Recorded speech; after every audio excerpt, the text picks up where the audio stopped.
This is the Everyday AI Show, the everyday podcast where we simplify AI and bring its power to your fingertips.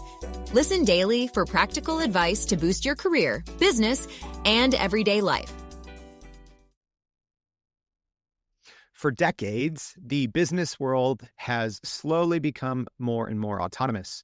But obviously, generative AI and large language models have changed that conversation completely.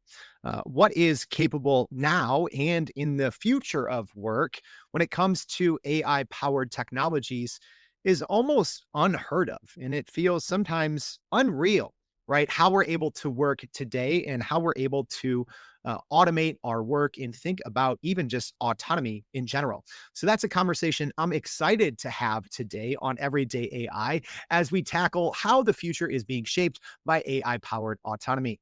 I'm excited for this one. Hope you are too.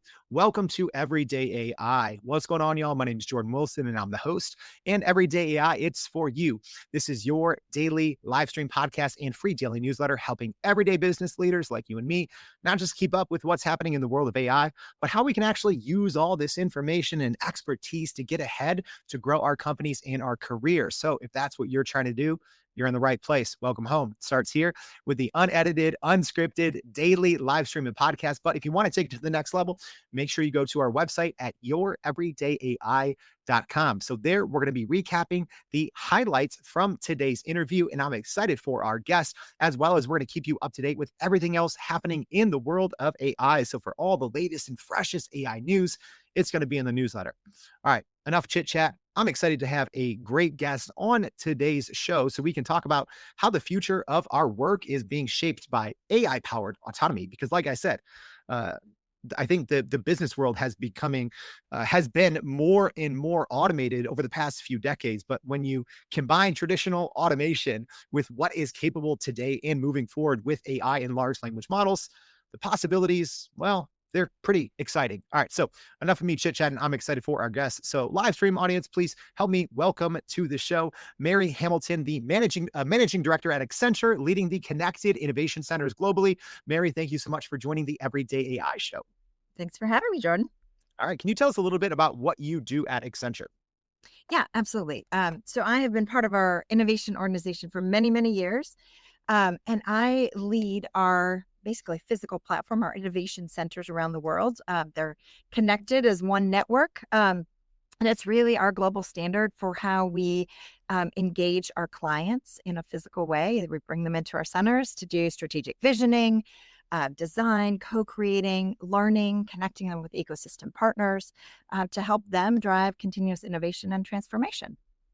Yeah, and I'm sure that the overwhelming majority of our audience, especially here in the US, is very aware of what Accenture does. But maybe for those that, I don't know, maybe have been living under a rock recently, can you tell a little bit about just the overall work that Accenture does? And maybe even talk to us a little bit how that work has maybe changed over the past few years, kind of since this generative AI boom has really started to take over how we all think about work. Absolutely. So Accenture is an extremely large company. You may not know we're over 750,000 people, employees, and we are a global consultancy. We focus on everything from technology to operations, strategy, consulting, basically run the full gamut. And what's really exciting about how our business and work has changed over the last few years is we really are truly a unique partner to help drive reinvention at our clients. So if you think about the Fortune 500 companies and the changes they need to go through and make in this new era, we have basically all the capabilities brought together with the focus on generative AI and AI data, the whole platform, digital core, et cetera, to help our clients go through that reinvention journey, really like solve the hardest problems that all of our clients have. And, I'd say let's just start with this right away. So we're always in our daily newsletter, we're always, putting out when big companies such as Accenture do these very in-depth studies on how AI is impacting work and impacting the future of work. So maybe could you even, we did share this one. I went back and looked earlier this year when you released the Accenture Technology Vision 2025 report. Could you tell us a little bit about what that report, number one, what is it? And what were some of the key findings inside that report? Yeah, absolutely. So we do a technology vision report every year. We've been doing it. This happens to be 2025. We've been doing it for 25 years. It tends to be it's a accurate forecast of the trends that we see coming from both technology and business, and what companies can expect. And as I said, we've done pretty well of a batting average of what comes to life. This year, and normally it goes across all technology, but this year AI has really taken center stage. It's been the highlight. And it's because we're hitting this inflection point of rapid acceleration where the technology is gaining more and more human-like capabilities, right? And that's through vision, language, reasoning, and it's changing the game. It's fundamentally shifting how businesses are using that technology.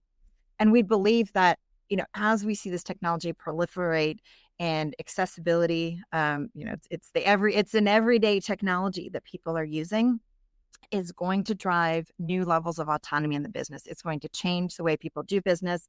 It's going to change the contract and the way people think about the work that they do within the enterprise, and also how companies and brands interact with their customers and their clients.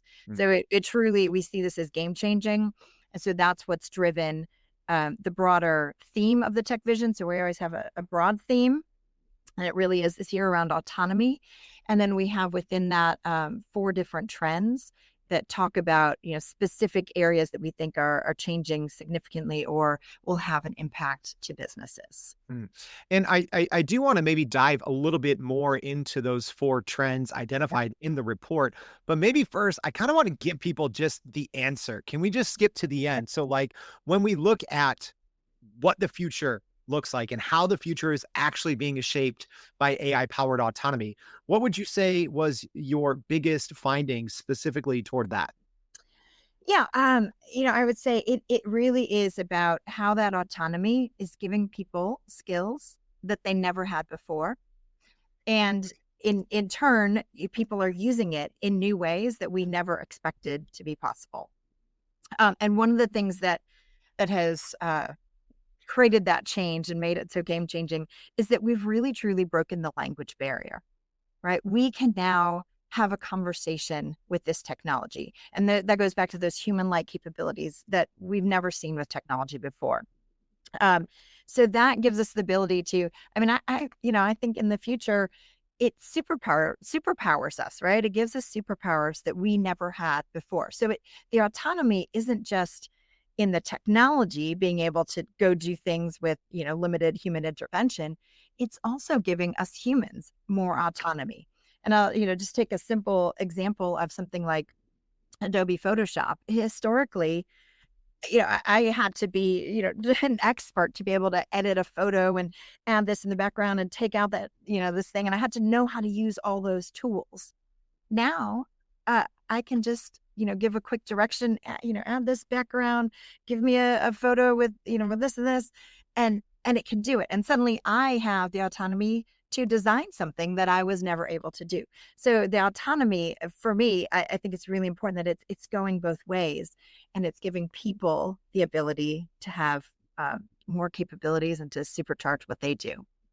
So, I love your example there that you brought up because, it just so happens that, 20 plus years ago when I first started using Photoshop, right? I remember gaining some of that autonomy or agency very manual, right? Like I'm sure I spent dozens of hours doing a certain variation of what you just laid out, right? Like in something like Adobe Photoshop. So how does that change the future of work for a lot of people, who have that domain expertise that maybe, for your example, maybe they spent a decade or 2 decades really refining those skills that now you can kind of do with a couple clicks of a button. So how does that kind of change, human domain expertise, moving forward. Yeah, it does change the game. Uh, I see this technology as a partner, right? So it becomes a partner, a sidekick, if you will, to help people up level, to change the rules. Make no mistake, we're not going to be doing the same kinds of things that we do. Work is changing. And I think the companies that are going to be successful and the employees that are going to be successful are going to start thinking about how do we actually transform the outcomes that we're trying to achieve. And to do that, use technology as a partner to achieve them. So, a day to day, yes, I'm not going to be clicking through and using each of these tools, but I might be able to create more content more quickly and more in a more personalized way to deliver than I'd ever been able to do before. So it opens up new possibilities because I can do more and not have to spend the time on the detailed clicking through using the tool. Does that make sense? No, yeah, Yeah. absolutely. And I know there's not one perfect answer to this question because I think that this is what so many of us are trying to figure out, right? As we're tackling with issues, like, AI powered autonomy or, human agency. And I'm sure it's something as Accenture, one of the largest global consulting companies in the world, are constantly having to talk to businesses about all the time. But what are those steps, right? So for me, even myself personally, I have to manually unlearn how I've, Yeah. successfully done a certain task for maybe decades. And that can be a very challenging and sometimes daunting endeavor. What are some of those best steps that leaders in the enterprise need to be making as we look at a future that is more shaped day to day by AI powered autonomy? Yeah. And add to that, the technology continues to evolve and change even as we're doing, as we're unlearning and, creating this change. So it's not a one-time set of steps, right? It's a continual cycle of change. But I would say, one, lead with value, right? Think about what is the outcome that you're trying to achieve? What is the value you're trying to achieve? Whether it's interacting with a customer or, doing a day-to-day job, what are you ultimately trying to get to? Not the steps within it, but what are you trying to drive?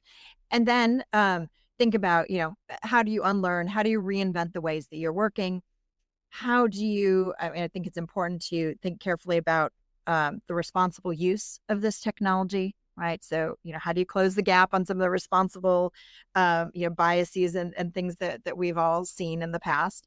And then the last piece I think is really around, um, well, for the enterprise, I mean, maybe for the individual, but for the enterprise, it's about how do you make sure that we have the right data, the right digital core enabled to allow this technology to be used more effectively. So I think there's a lot of pieces to it, it's the individual changing their process, but it's also enterprises taking that step back and saying, what are the outcomes? What are the processes that we need to change? What is the digital core? How do we address our data in a way that's going to make this technology successful? Because that leads to, and I'm sure we're going to talk about this, about the trust, right? And if you don't have the trust that these systems are going to work, it's all going to fall down. And those are kind of the core steps that I think are critical when we think about how to make these systems successful and scalable and usable for employees, for customers, et cetera. Yeah, and let's even just tackle that one right now. So, when it comes to trust, how should we all be thinking about AI? Because you see these model updates, right? And as someone that has been covering AI every single day for almost 3 years, it's even hard for someone like me to keep up, right? But the average decision maker is not spending 10 hours every single day keeping up with AI. So, how do you find that sweet spot between taking advantage of the most innovative technology that you don't really have a choice but to adopt to, but at the same time, most 99% of people can't even explain what a large language model is or how it works or what a tokenizer file is, right? So how do you find that balance between kind of grasping today's and tomorrow's innovation with being the trust and explainability piece? Are you still running in circles trying to figure out how to actually grow your business with AI? Maybe your company has been tinkering with large language models for a year or more, but can't really get traction to find ROI on Gen AI. Hey, this is Jordan Wilson, host of this very podcast. Companies like Adobe, Microsoft, and NVIDIA have partnered with us because they trust our expertise in educating the masses around generative AI to get ahead. And some of the most innovative companies in the country hire us to help with their AI strategy and to train hundreds of their employees on how to use Gen AI. So, whether you're looking for ChatGPT training for thousands or just need help building your front end AI strategy, you can partner with us too, just like some of the biggest companies in the world do. Go to youreverydayai.com/partner to get in contact with our team, or you can just click on the partner section of our website. We'll help you stop running in those AI circles and help get your team ahead and build a straight path to ROI on Gen AI. Yeah, it's a great question. I think it all comes with building it in the small moments. Right. That is at the core. Every interaction someone has, they learn a little bit more about what the system will and won't do. And to your point, it continues to evolve and change. So we have to have those channels. We have to have those ways to continuously connect, to continuously educate folks on what it is, what it can do, what it can do next, and what's coming, and continue to create that virtuous cycle around the learning, right? It learns the more we use it. It learns and it becomes more efficient, more effective. I know I talk to my AI assistants all the time, and I tell it I want less snark, and I want more accuracy, and I want more. I want it this way, and I'm constantly fine tuning how it's responding to me, not just the answers itself, but the way in which it's having that communication, so that I can consider it a trusted partner. And I think there are two pieces of the trust that we need to think about. One is, really around this responsible AI, as I mentioned, addressing things like the biases, et cetera. But the other part is around the accuracy, right? Is it predictable?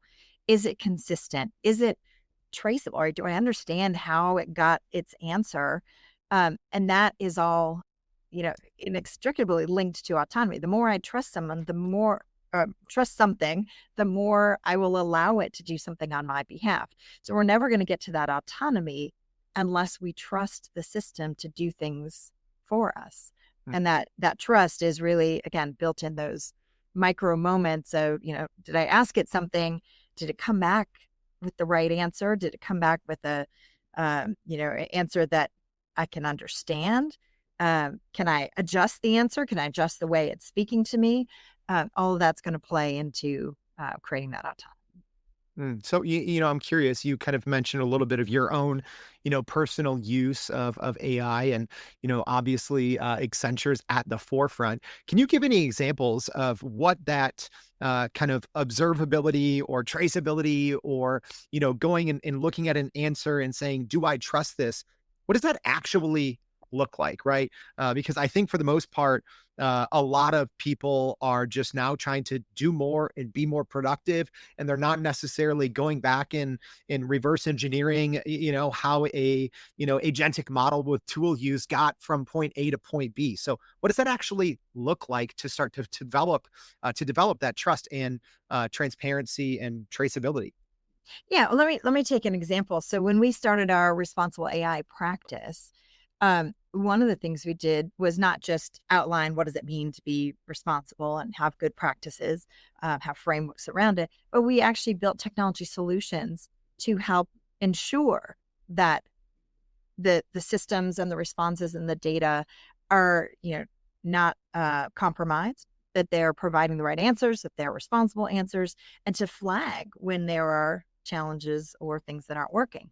And so, in my personal life, when I'm using chat, I might, I frequently call it on, hey, that's not right because of this. Can you remember next time, to double check or to cross check this? But the more we bring systems on board in the enterprise to help provide those cross checks and to ensure that the answers we're getting are correct, the better data that we have in place, right? We're doing a ton on the data platform side, from knowledge graphs to provide the ontology of, what's the context around this data? What does it mean in this specific business process? those are all going to create better answers on the enterprise side that start to build that trust. So for me, it's really about, how do you go into things with the lens that, this new wave of technology, the new wave of everything we're seeing from, social media to, our own technology, we have to approach it with a lens of, it's not trusted yet until it's verified, right? As opposed to, how we used to operate, we read something, you kind of trust it, and then, maybe you double check it to see. We should operate on a basis of, I'm not sure it's trusted yet. Let me make sure that it's verified. And in the enterprise, providing those technology solutions, providing those double checks, whether it's human or technology, to ensure that we are providing the right answer, I think is really critical. Yeah, I think that's a great call out there. I do want to rewind a little bit and talk a little bit more briefly about this new Accenture Technology Vision 2025 report. I know it did come out earlier this year, and we will share, if you're listening on the podcast, make sure to check out today's newsletter. We will link to the full, I think, 67-page report. But it seemed like there are 4 kind of big pillars from that report. Could you briefly walk us through what those findings were? I sure can. In case you don't have time to read the 67 pages, let me give you the quick download. So the first trend, and again, these are all tied to AI and autonomy. The first trend we called the binary big bang. And that is really thinking about the enterprise. And as generative AI is becoming central to as generative AI is becoming central to enterprise tech, development costs are plummeting. There's lots of new systems everywhere. And those digital agents that we've been talking about, everyone's been talking about, are gaining more and more autonomy. And that is really transforming applications as we know them today. And again, it's that language barrier that I can come up with an idea and I can very quickly build out an application to test out that idea. We're having a proliferation of applications within the enterprise that are going to be able to use these new generative AI systems. So that's the binary big bang. The second one is called Your Face in the Future. And that's really about thinking about how brands are interfacing with their customers. When we're starting to see AI agents, personalized customer interactions at scale, brands have to be really careful that if everybody's using the same agents, that every brand doesn't start to have the same voice. And brands have to protect their unique voice and how they can do that still through AI agents and personalization, but do it in a much more careful way so that their brand and personality comes through.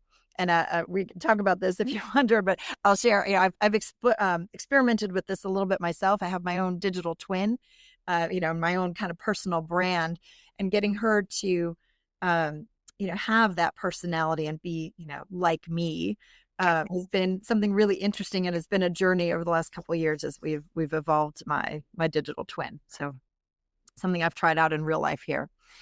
The third trend is around when large language models get their bodies.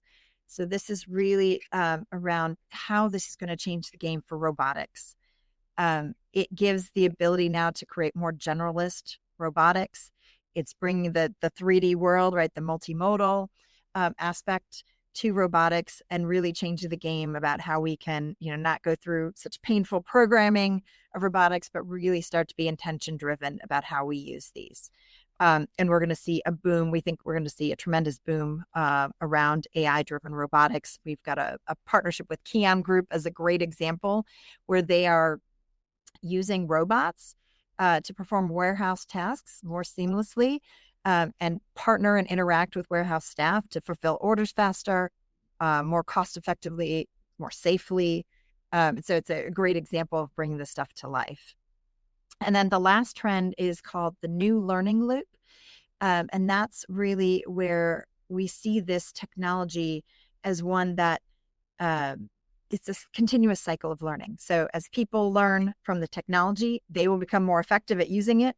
And as the technology learns from people, obviously we're going to have smarter and smarter systems. So it's really about enabling that continuous learning loop. And I love the last one, especially because this is something that I personally talk so much about on this show is, everyone's wondering like, okay, if these, large language models are able to give us, 60, 50, or even 40% more productivity, right? What should we be doing with that time? And I love the thought of the learning loop. And I always tell people, well, go through, if you're using a reasoning model, right? Go through and look at its summarized chain of thought, see where it went wrong, where it didn't, and then run the same thing again and improve it and put in, better inputs, to try to get better outputs and learn how the model is working. So, when we are looking at the future of work and we're talking about models that are now agentic by default, we're talking about models that are getting very high in terms of,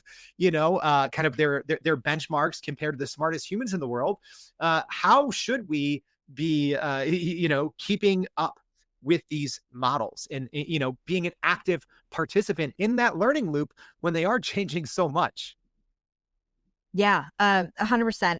It is a huge challenge. And I think, especially in the enterprise, again, going back to trust, if folks don't understand, if employees don't understand how these things are working and how they're evolving and how they can use it, it's all going to fall apart very quickly, right?